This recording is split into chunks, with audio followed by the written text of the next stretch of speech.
ಅನ್ನೋದನ್ನು ಫ್ಯೂಚರ್ ಯಾರಿಗೂ ಗೊತ್ತಿರೋದಿಲ್ಲ. ಆಗೋದೆಲ್ಲ ಒಳ್ಳೆಯದಕ್ಕೆ ಅನ್ನೋ ಒಂದು ನಂಬಿಕೆ ಮತ್ತು ಭರವಸೆ ಇದೆ ಸರ್. ಯಾರಿಗೆ ಸರ್? ಸರ್ ನಾನು ಡೇ ಒನ್ನಿಂದ ಹೇಳ್ಕೊಂಬಂದಿದ್ದೀನಿ ಸರ್. ನಾವೊಬ್ಬ ಕನ್ನಡ ಚಿತ್ರರಂಗದಲ್ಲಿ ಇದ್ಕೊಂಡು ನಮ್ಮ ಚಿತ್ರರಂಗದವರಿಗೆ ಯಾವುದೇ ಅಗೌರವ ತರುವ ವಿಷಯಗಳನ್ನು ಪ್ರಸ್ತಾಪನೂ ಮಾಡೋದಿಲ್ಲ, ಚಿತ್ರನೂ ಕಡಿಸೋದಿಲ್ಲ ಅಂತ ನಾವು ಆಗಲೂ ಹೇಳಿದ್ದೀನಿ, ಈಗಲೂ ಹೇಳ್ತಾ ಇದ್ದೀವಿ ಸರ್.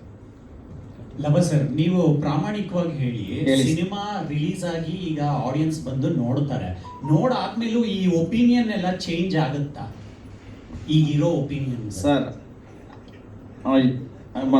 ನಾನು ಮಾಡ್ತೀನಿ.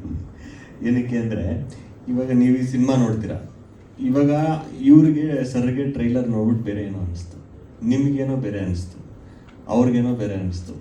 ಅದು ಇಂಡಿವಿಜುವಲ್ ಒಪಿನಿಯನ್ ಸರ್. ನಿಮ್ಗೇನು ಅನಿಸುತ್ತೆ, ನನಗೇನು ಅನಿಸುತ್ತೆ, ಅವ್ರಿಗೇನು ಅನಿಸುತ್ತೆ ಅಲ್ಲ ಸರ್. ನಿಮ್ಗೆ ಮನಸ್ಸಲ್ಲಿ ಏನಿದೆ ನಿಮ್ಗೆ ಅದು ಕನೆಕ್ಟ್ ಆಗುತ್ತೆ, ಅದು ಸಿನಿಮಾ. ನೀವು ಅಲ್ಲಿ ಕ್ಯಾರೆಕ್ಟರ್ ಒಳಗಡೆ ಹೋಗ್ಬಿಟ್ರೆ ನೀವು ಹೀರೋ ಕ್ಯಾರೆಕ್ಟರ್ ಒಳಗಡೆ ಹೋದ್ರೆ ಹೀರೋ ಆಗ್ತೀರಾ, ಅಥವಾ ಬೇರೆ ಇನ್ನೊಬ್ರು ಕ್ಯಾರೆಕ್ಟರ್ ಒಳಗಡೆ ಹೋದ್ರೆ ಇನ್ನೊಬ್ರು ಕ್ಯಾರೆಕ್ಟರ್ ಆಗ್ತೀರಾ. ಆ ಥರ ಇದೆ ಸರ್. ಸಿನಿಮಾ ಕನೆಕ್ಟ್ ಆಗ್ತಾ ಹೋಗುತ್ತೆ ಅಷ್ಟೇ.